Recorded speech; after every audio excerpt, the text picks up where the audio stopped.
After my marriage, I lived with my wife in another part of London. My friend, Sherlock Holmes, continued to live in his apartment in Baker Street. One day, in the autumn of 1890, I decided to visit my friend. But when I arrived at his apartment, I found he already had a visitor. This visitor was an old man. He was fat, with a red face. But the most unusual thing about him was his hair. The colour of the old man's hair was bright red. "I'm sorry, Holmes," I said. "I didn't know you were busy. I'll wait in the next room." But Holmes didn't want me to leave. He pulled me into the room and closed the door. "This is my friend, Dr. Watson," he said to the old man. "Dr. Watson has helped me with many cases. Perhaps he can also help me with yours." "I'm very interested in your cases, Holmes," I said. "This is Mr. Jabez Wilson," went on Holmes. The old man nodded to me. "Mr. Wilson has come to me with a very unusual story. It's the most interesting problem I've heard for a long time. Mr. Wilson, could you please tell your story again from the beginning? I'd like Dr. Watson to hear it." Mr. Wilson pulled an old newspaper out of his pocket. He opened the paper on his knees and turned to the advertisement page. He ran his finger down the advertisements and pointed to one of them. "Here," he said. "This is how everything began. Read it for yourself, Dr. Watson." I took the newspaper from Mr. Wilson. It was the Morning Chronicle and was 2 months old. I read the advertisement. "The Red-Headed League. Another vacancy is open for someone wishing to become a member of the League. Salary, £4 a week. All red-headed men over 21 years old should come on Monday at 11 a.m. to this address: Duncan Ross, The Red-Headed League, 7 Pope's Court, Fleet Street, London." The picture sequence from the cinema has finished. You can look at it once more if you want. "What a strange advertisement," I said. "Whatever can it mean?" Holmes laughed. "It's very unusual, isn't it?" he said. "And now, Mr. Wilson, tell us your story."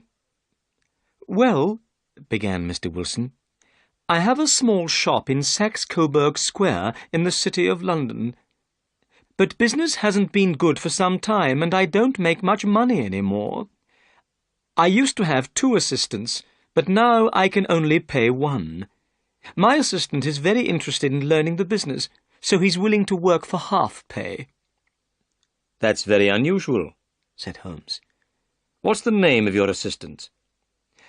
"Vincent Spaulding," replied Mr. Wilson. "He's an excellent assistant, but he does do one unusual thing. Spaulding's very interested in photography and takes a lot of photographs. He develops these photographs himself in the cellar of my shop. When he isn't working, he spends all his time down there." "Go on," said Holmes. "We live very quietly," continued Mr. Wilson. "I don't go out very much, and I don't read the newspapers. One day, 8 weeks ago, Spaulding came to me with a newspaper in his hand. It was the same newspaper that I showed you, Dr. Watson. "Mr. Wilson," said Spaulding, "I wish I were a red-headed man." "Why?" I asked in surprise.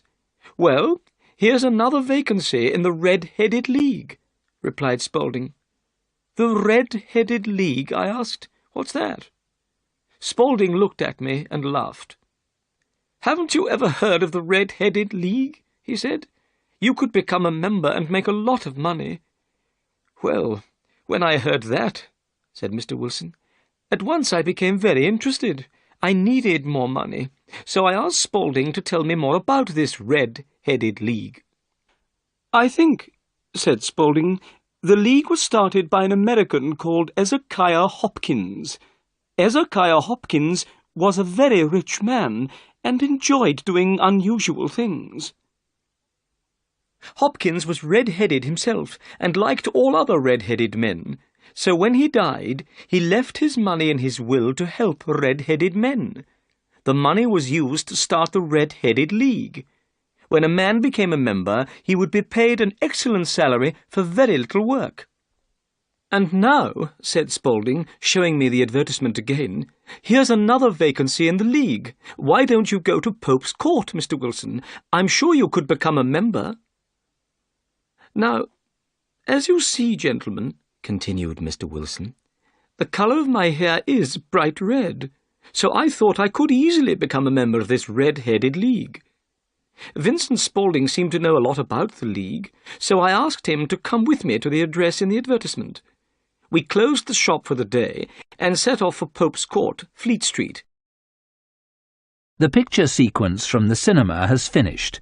You can look at it once more if you want. Holmes rubbed his hands together and smiled. "Your story is very interesting, Mr. Wilson," he said. "Please go on." "When we arrived in Fleet Street," said Mr. Wilson, "we saw a strange thing. The whole street was full of red-headed men. They had all come to answer the advertisement. When I saw how many men were waiting, I wanted to go home, but Spaulding wouldn't let me. He pushed and pulled me through the crowd. At last, we reached the stairs leading up to the office in Pope's Court. A small man was sitting behind a table. The colour of this man's hair was a brighter red than my own. 'This is Mr. Jabez Wilson,' said my assistant. 'He has come about the vacancy in the League.' The small man looked carefully at my hair. He looked at it for such a long time that I began to feel uncomfortable. Suddenly he bent forward and grabbed my hair with both hands. He pulled at it until I cried out in pain. 'I'm sorry I hurt you,' said the man. 'Your hair is a wonderful colour, but I had to make sure you weren't wearing a wig. I had to find out if your hair was real.' Then he went over to the window. He opened it and shouted down to the men below that the vacancy was taken. The red-headed men groaned with disappointment. Then they began to walk away. In a few minutes, the square was empty. 'My name,' said the small man, "is Duncan Ross. You are now a member of the Red-Headed League. When can you start the job?' 'Well, that's going to be difficult,' I replied. 'I have a business already.' 'Oh, don't worry about that, Mr. Wilson,' cried Spaulding. 'I can look after the business for you.' Now, I knew that my assistant was a good worker and would look after my business well. So I asked Duncan Ross, 'What are the hours of work?' 'Every day between the hours of 10 o'clock and 2 o'clock,' replied Mr. Ross. 'The pay is £4 a week. But you must not leave the office at any time between 10 and 2. If you leave for any reason, you'll lose your pay.' 'I understand,' I said. 'And what is the work?' 'Copying out the Encyclopaedia Britannica. The first book of it is over there. Will you be able to start work tomorrow?' 'Certainly,' I said. 'Then goodbye, Mr. Wilson. I hope you enjoy your work.' I went home with Vincent Spaulding. I was very pleased. It was an easy job to copy out the Encyclopaedia Britannica, and the pay was excellent.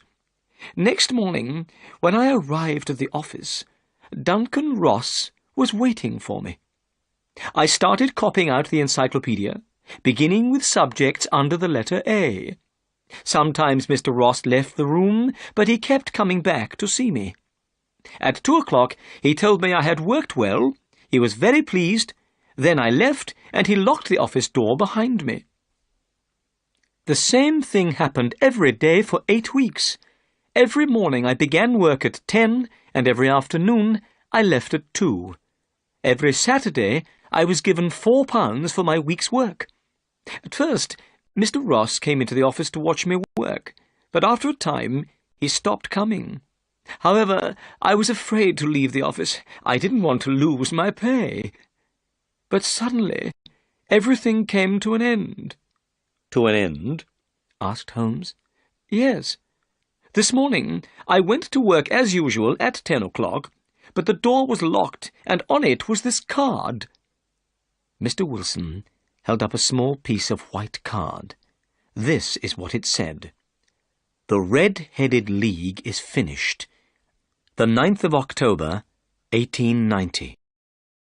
The picture sequence from the cinema has finished. You can look at it once more if you want. Holmes and I looked at the piece of white card. Then we looked at Mr. Wilson's face. He looked very disappointed and upset. But there was also something rather funny about the Red-Headed League. Suddenly, we both began to laugh. "I don't think this is funny," cried Mr. Wilson angrily. "Perhaps I should take my case somewhere else." "No," said Holmes. "Your case is most interesting and unusual. What did you do when you found the card on the door?" "I was extremely surprised," replied Mr. Wilson. "I didn't know what to do. I went to all the offices in the building. I asked if anyone knew anything about the Red-Headed League, but no one had ever heard of Duncan Ross. At last, I went home to Saxe-Coburg Square. I told Vincent Spaulding what had happened. Spaulding said that if I waited, perhaps the League would write to me. Perhaps they would explain everything in a letter. But I didn't want to wait. I've lost a good salary of £4 a week. I want to find out about this League and why they did this to me. Mr. Holmes, I've heard you help people when they are in trouble. That's why I've come to you." "You've done the right thing," said Holmes. "I'll be happy to help you, Mr. Wilson. But first, I want to ask you some questions. Your assistant, Vincent Spaulding, how long had he been with you before he saw the advertisement?" "About a month." "How did he get the job as your assistant?" "I advertised the vacancy for an assistant. He came for the job. I chose him because he looked a good worker. Also, he said that he would work for half pay." "What does Spaulding look like?" "He's small, and he moves very quickly. He's about 30 years old, and has a white mark on his forehead." Holmes sat up straight in his chair. He was very excited. "Tell me," he said, "is there anything unusual about Vincent Spaulding's ears?"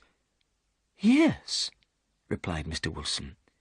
"They have holes in them for earrings. He told me a gypsy did this when he was a boy." Holmes sat back in his chair. He was thinking carefully. I guessed Holmes already knew something about Vincent Spaulding. "Is Spaulding still working for you?" asked Holmes. "Yes," said Mr. Wilson. "I've left him at the shop." "Good. Mr. Wilson, I need a couple of days to investigate this case. I hope to solve the mystery by Monday." After Mr. Wilson had left, Holmes turned to me. "Well, Watson," he said, "what do you think about all this?" "I can't understand it," I said. "It's most unusual." "I need to think," said Holmes. "Please don't speak to me for at least 50 minutes. I'm going to smoke my pipe." Holmes sat back in his chair. He put his black pipe between his lips, lit it, and closed his eyes. Time passed. I thought Holmes had fallen asleep, but suddenly Holmes jumped out of his chair and put his pipe down on the table. "Watson," he said, "we're going to visit Saxe-Coburg Square. Come, quickly!" The picture sequence from the cinema has finished. You can look at it once more if you want. We soon arrived in Saxe-Coburg Square, the place where Mr. Wilson had his shop. Saxe-Coburg Square was in a poor part of London. It was a small and quiet square. On each side of the square stood a line of old houses. In the middle of the square was a small garden with grass. Sherlock Holmes stopped outside one of the houses on the corner of the square. On the wall of this house there was a brown notice with the words Jabez Wilson in white letters. Holmes walked up and down and examined all the houses carefully. Then he returned to Mr. Wilson's house. Suddenly he hit the pavement outside the house with his stick. Then he went up to the house and knocked on the door. Immediately it was opened by a young man. This was Mr. Wilson's assistant, Vincent Spaulding. "Excuse me," said Holmes. "Can you please tell me the way to the Strand?" "Go down the 3rd Street on the right," answered the assistant quickly. Then he closed the door. "That's a very clever young man," said Holmes, as we walked away. I know something about him. I believe he's the fourth cleverest man in London. It is clear, I said, that Mr. Wilson's assistant plays an important part in the mystery of the Red-Headed League.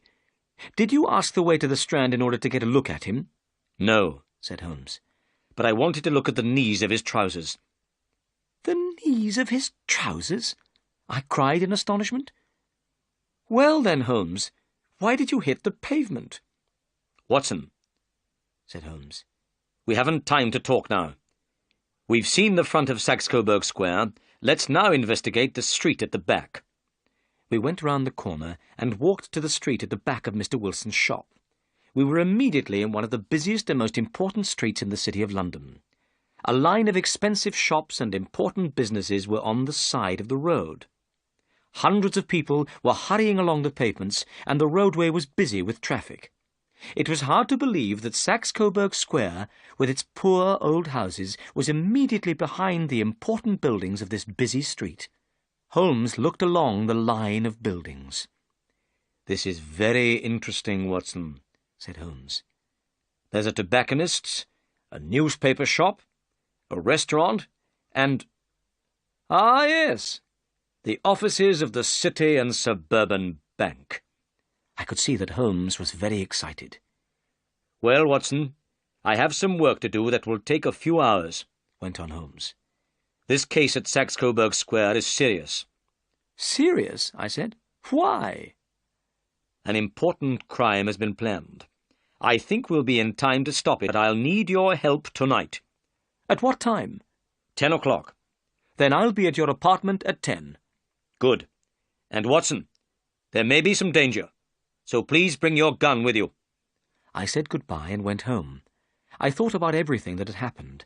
It was a very strange case, and I did not understand what was happening. Where were we going that evening? What were we going to do? Why did I have to bring my gun? And who was Vincent Spaulding? There was only one thing to do. I had to wait until the evening. Then perhaps I would get the answers to these questions. The picture sequence from the cinema has finished.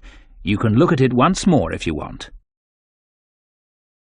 At 9:15 that evening, I set off for Baker Street, where Holmes lived. When I arrived, I noticed 2 carriages standing outside Holmes' door.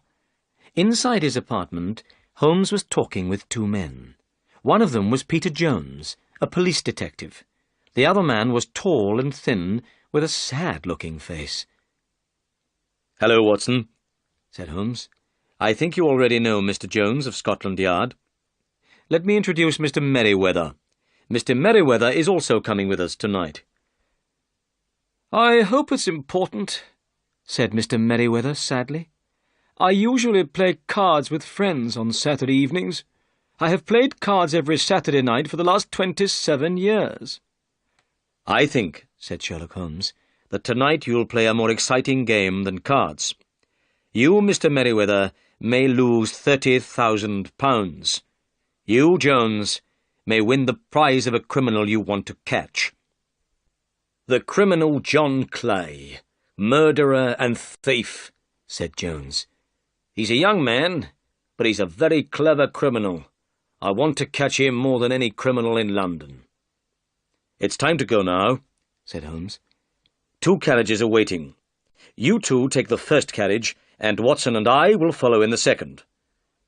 The carriages went quickly through the dark streets. I wondered where we were going.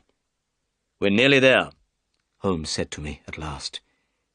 "This man, Merryweather, is a bank manager. I wanted Jones to come with us too. He's a good man. He's not very clever, but he is very brave. Ah, here we are." We were in the same busy street which Holmes and I had visited earlier in the day.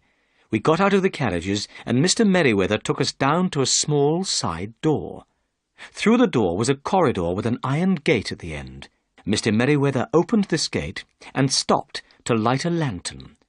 Then he took us down some steps and through another gate.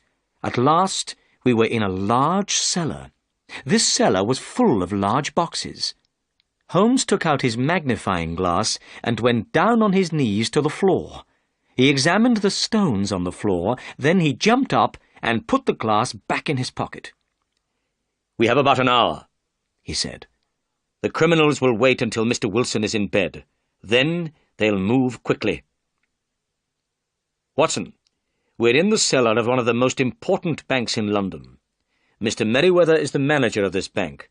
He'll explain why the criminals are interested in this cellar at the moment."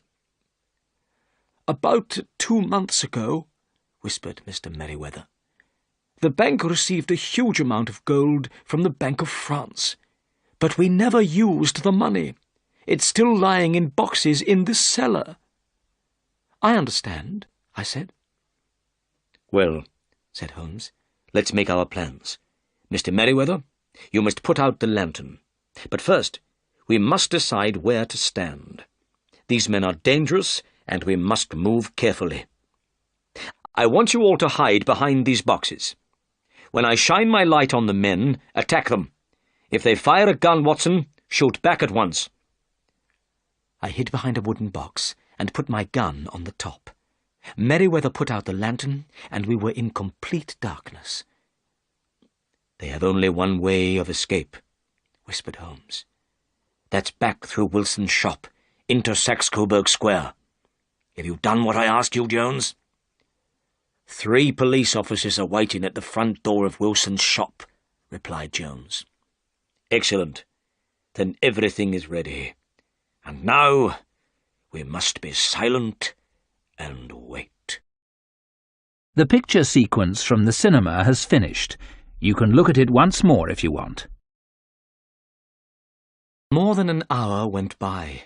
My arms and legs were tired, but I was afraid to move. The only sound was the breathing of my 3 companions. Suddenly, I saw a light. This light was coming from underneath the floor. It was shining between the stones in the floor. Slowly, one of the large stones turned over on its side. There was now a large square hole in the floor. The light of a lantern shone up through this hole. I saw a face appear in the hole. By the light of the lantern, I recognized Mr. Wilson's assistant. The young man pulled himself up out of the hole. He turned round and stood beside the hole. Then he began to pull up another man after him. This man was thin and small, with bright red hair. "Let's hurry," whispered the young man. Suddenly, Holmes jumped forward and grabbed the young man by the neck. Immediately, the man with red hair jumped down the hole again. Jones grabbed at his coat, and I heard the sound of tearing cloth. At once, the young man pulled a gun out of his pocket, but Holmes hit the man's hand, and the gun fell to the floor. "Stand still, John Clay," said Holmes. "You cannot escape." "All right," replied the young man. "But I think my friend has escaped." "You'll see your friend very soon," said Jones. "There are 3 policemen waiting for him at the front door. Now then, John Clay, please hold out your hands. I'm going to take you to the police station." Jones put the handcuffs on John Clay's wrists, then led him upstairs. Holmes, Mr. Merriweather, and I followed them from the cellar. "Mr. Holmes," said Mr. Merriweather, "I don't know how the bank can thank you. You've stopped a very serious crime." "Well," replied Holmes, "I've wanted to catch John Clay for a long time, and this has been a very interesting case.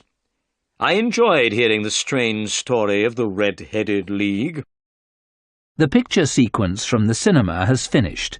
You can look at it once more if you want. Later, Holmes explained to me the mystery of the Red-Headed League. "You see, Watson," he said, "it was clear that the men in the Red-Headed League wanted only one thing. They wanted to get Mr. Wilson out of his shop for some hours every day. That was why they kept him busy copying out the Encyclopaedia Britannica. John Clay is a very clever young man. It was he who thought of the Red-Headed League. He thought of it because Mr. Wilson's hair was the same colour as his friend's hair, very bright red. Clay put the advertisement in the newspaper, Then he showed the advertisement to Mr. Wilson. He suggested to Mr. Wilson that he should apply for the vacancy in the League. When Mr. Wilson told us that his assistant was working for half pay, I knew he must have a special reason for wanting the job. "But, Holmes," I said, "how could you know what that reason was?" "Mr. Wilson's business is small," explained Holmes. "There was nothing inside his house to attract criminals, so I knew it must be something outside the house. What could it be? Mr. Wilson told us that Vincent Spaulding, or John Clay, spent many hours in the cellar. The cellar. He was doing something in the cellar. I asked more questions about Vincent Spaulding. I found out that he was John Clay, one of London's most dangerous criminals. What could John Clay want in Wilson's cellar? I could think of only one answer. He must be digging a tunnel to another building. Then we visited Saxe-Coburg Square, and I surprised you by knocking on the pavement with my stick. I wanted to find out exactly where the cellar was. I knew from the sound my stick made that there was no cellar in front of the house. Then I rang the doorbell, and Clay answered it. I saw that the knees of his trousers were dirty. Clearly he had been digging for many hours. But what was he digging for? I walked round the corner, saw the City and Suburban Bank, and knew that I had solved the problem. When you went home, I visited Jones and Mr. Merriweather and asked them to come with us tonight. "How did you know the criminals would try to rob the bank tonight?" I asked. "When they closed the Red-Headed League office," said Holmes, "I knew the tunnel was finished. The criminals were ready to move. Today is Saturday. No one would come to the bank until Monday. If they took the gold tonight, they would have 2 days for their escape." "Excellent, Holmes," I cried. "You have been very clever. You have solved another difficult case."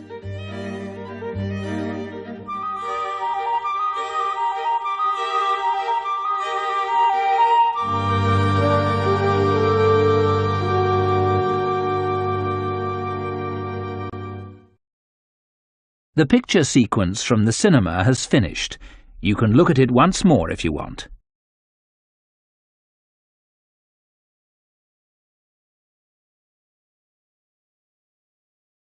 Mr. Wilson was a very rich man, but he had no children. When he died, he left his house and his money to his nephew, Mr. Humphreys. Mr. Humphreys was surprised, because he had never met his uncle, Mr. Wilson. Mr. Humphreys left his job in an office. He went to live in his new house in the country. Mr. Humphreys was shown round the house by Mr. Cooper. Mr. Cooper was the estate manager. His job was to look after the house and gardens. "It's a fine house, Mr. Humphreys," said Cooper. "We all hope you'll be very happy here. The gardens are beautiful. I hope you like gardens, Mr. Humphreys." "Yes, I do," said Humphreys. "Very much." "Mr. Wilson's grandfather started the gardens in 1780, Cooper said. "The old gentleman went to Italy and came back with some strange ideas." Humphreys looked across the garden. "I see there is a Roman temple," he said. "Yes, sir, there is," said Cooper. "Shall we go and look at it?" The two men walked through the beautiful large gardens. There were many paths, with trees and bushes on either side. The Roman temple was on top of a small hill. There was a pile of stone blocks inside the temple. "What are these stone blocks for?" Humphreys asked.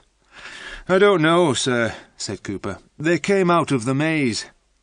"The maze?" said Humphreys. "I didn't know there was a maze in the gardens.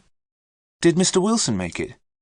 "No, he didn't, sir," said Cooper. "Mr. Wilson's grandfather planted the trees for the maze. Mr. Wilson never went in there. He didn't let anyone else go in either. 20 years ago, Mr. Wilson gave orders for these stones to be taken out of the maze. Then the gate to the maze was locked. No one has been in there since." Mr. Humphreys looked at the stone blocks. Each one had a letter cut into it. "How interesting," he said. "I want to look at this maze." "It's over there, sir," said Cooper, pointing to a small wood.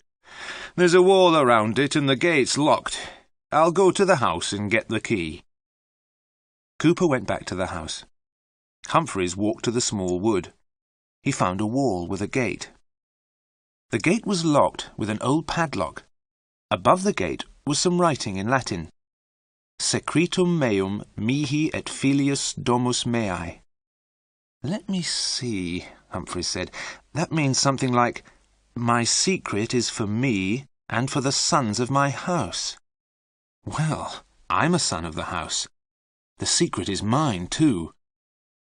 He kicked the old padlock. It broke and fell to the ground. He opened the gate and went into the maze. The picture sequence from the cinema has finished. You can look at it once more if you want. A dark path led into the maze. Inside, paths ran between thick hedges of tall yew trees. It was difficult to walk along the paths. The branches of the trees had grown across the paths. They almost blocked the way. Humphreys was the first person to walk in the maze for 20 years. He walked to the centre of the maze without getting lost. "This is too easy," he said to himself. "A maze is a puzzle. People always get lost in a maze." A stone column stood in the centre of the maze. It was about 4 feet high. On top of the column there was a metal globe. There were drawings and writing on the globe. It was dark and hot in the maze. There was no wind. There was a strange silence. Humphreys noticed that the birds had stopped singing. He turned to go. Then he heard something moving in the maze behind him. He looked around. He was suddenly afraid. He thought that someone was watching him.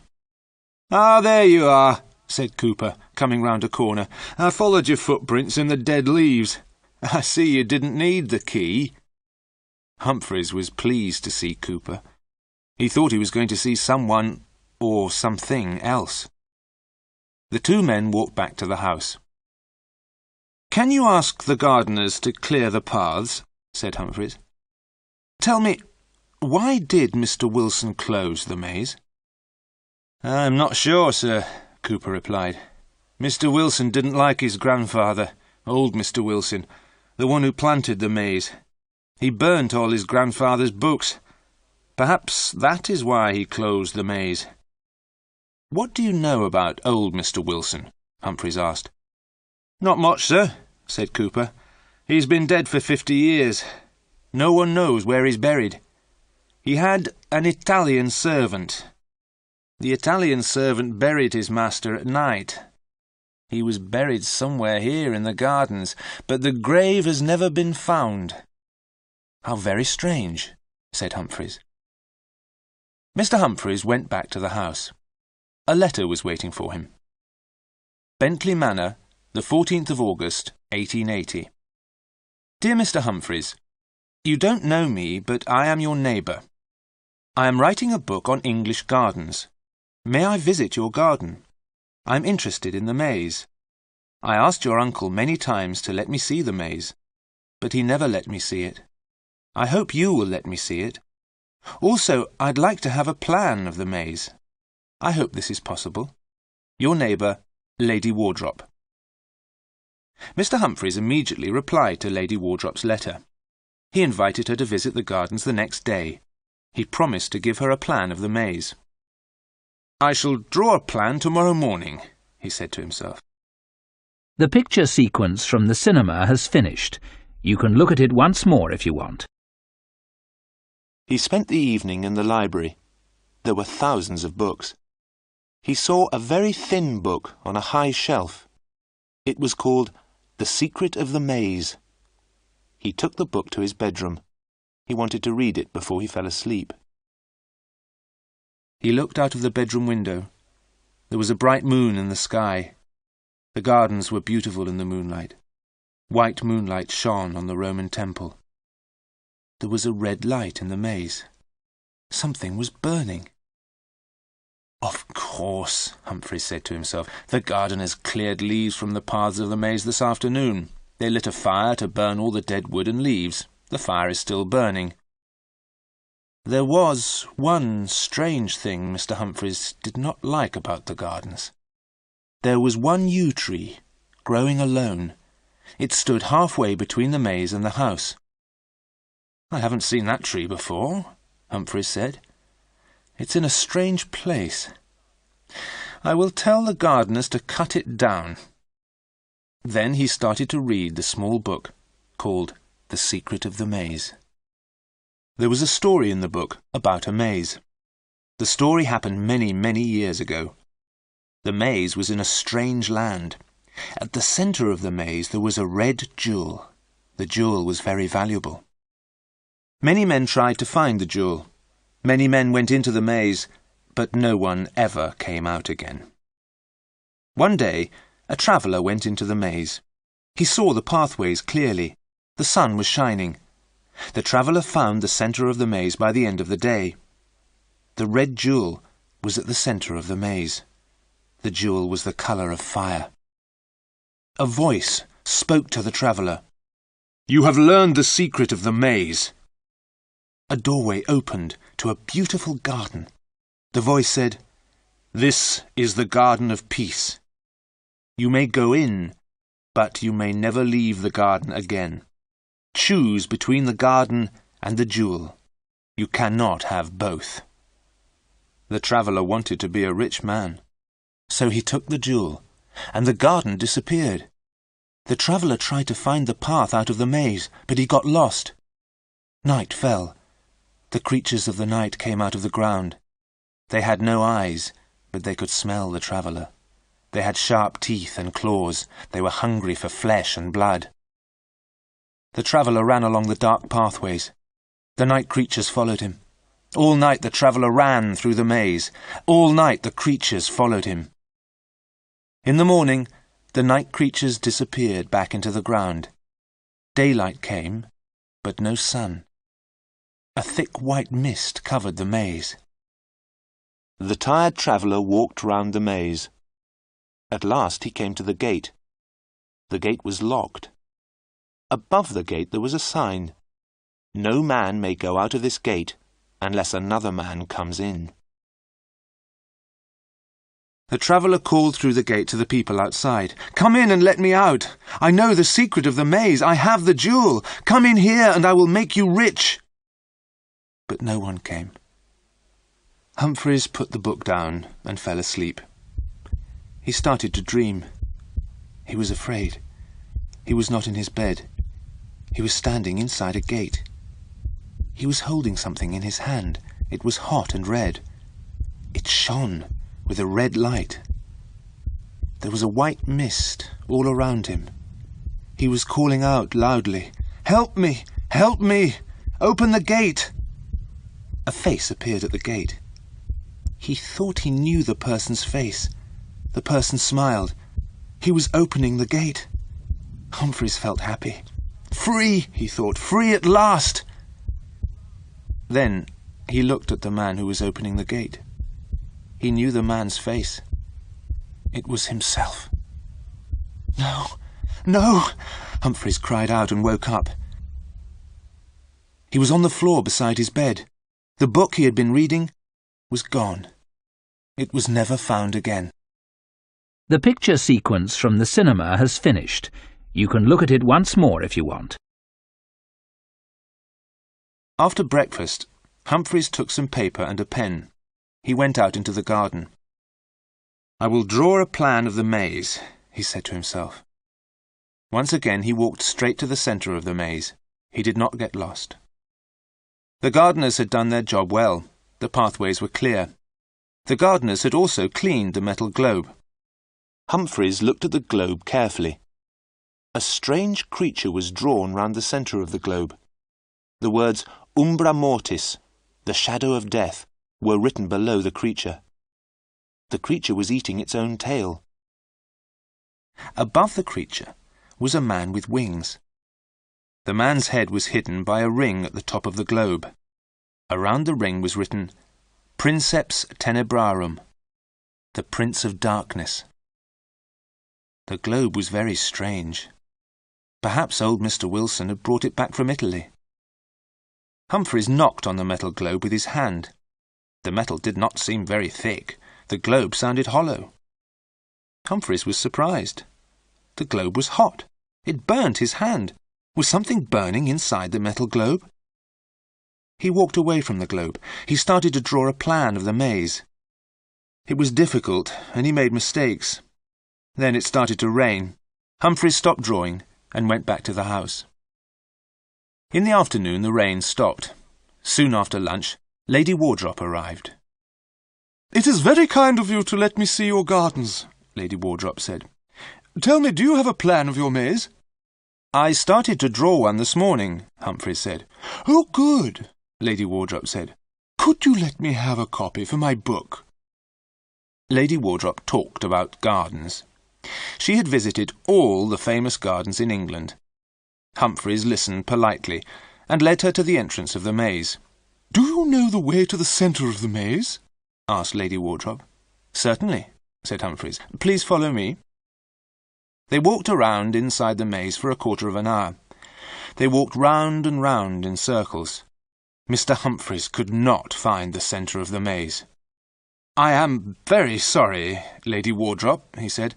"I was sure I knew the way. I've walked to the centre twice before without making a mistake." Lady Wardrop was hot and red in the face. "I've seen many mazes," she said, "but not one like this.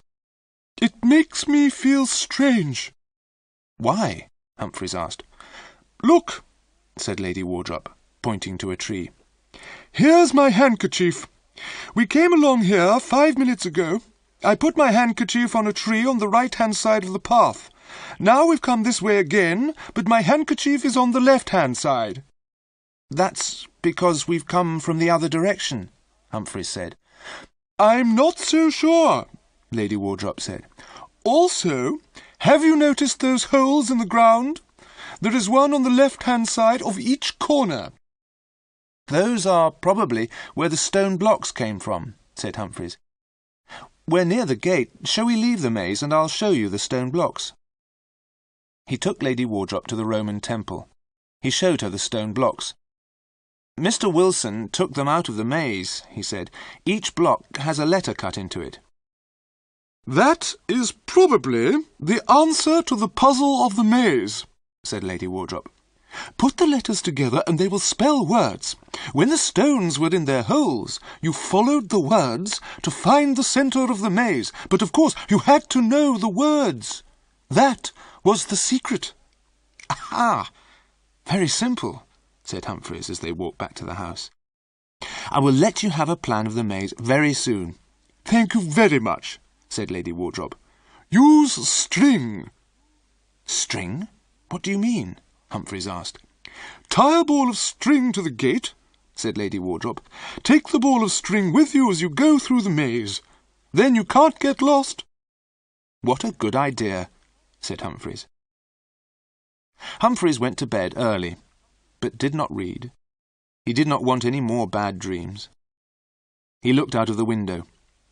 He remembered the yew tree growing near the house. But he was mistaken. There was no yew tree. He looked all around. The only yew tree he could see was outside the library. He had not seen it before. The picture sequence from the cinema has finished. You can look at it once more if you want. The next morning, he took paper and pencils and a ball of string into the gardens. He walked straight to the centre of the maze. "How did I get lost yesterday?" he asked himself. He tied the ball of string to the metal globe. Then he walked back to the gate carrying the ball of string. The string went from the centre of the maze to the entrance. Now it was easy to draw a plan, but it took him all day. He finished in the late afternoon and went back to the house for tea. There was a note from Lady Wardrop. The 16th of August. Dear Mr. Humphreys, thank you for showing me the maze. You won't forget to give me a plan, will you? Have you looked underneath the stone blocks? Have they got numbers on them? Yours sincerely, Lady Wardrop. Humphreys decided to look at the stone blocks again the next day. The evening was very hot. He opened all the windows. That yew tree outside the library window will have to be cut down, he thought. It shuts out the light, and the branches are growing everywhere. Some of them are coming into the room. He sat down and started to draw the plan of the maze. He worked until nearly midnight. From time to time, he looked at the window. He thought that there was someone outside. He felt someone was waiting to come in. But there was no one there. It was only the yew tree. He drew the last lines of his plan. As he finished, he saw a black mark on the paper in the centre of the plan. He looked at the mark. But it was not a mark on the paper. It was a hole. Humphreys saw the black hole becoming larger and larger. He looked down into the hole. There was something at the bottom of the hole. Something was coming up and up. Humphreys could not move. He looked at the thing that was coming nearer and nearer. It was grey and black. It was a ball with 2 holes for eyes. It came nearer, and Humphreys saw a face. It was a horribly burnt face. The thing reached out 2 black arms to pull Humphreys down into the hole. Humphreys screamed. He threw himself backwards. He tried to get away from the burnt face and arms. He cried out as he hit his head on the wall. Then everything went black. A doctor came to see Mr. Humphreys. "Mr. Humphreys needs a long rest," the doctor told Mr. Cooper. "He is speaking very strangely. He is talking about some stones in a Roman temple. He wants you to go and look at them. He wants to know if there are numbers on them. Mr. Humphreys wants to know if the letters on the blocks spell words.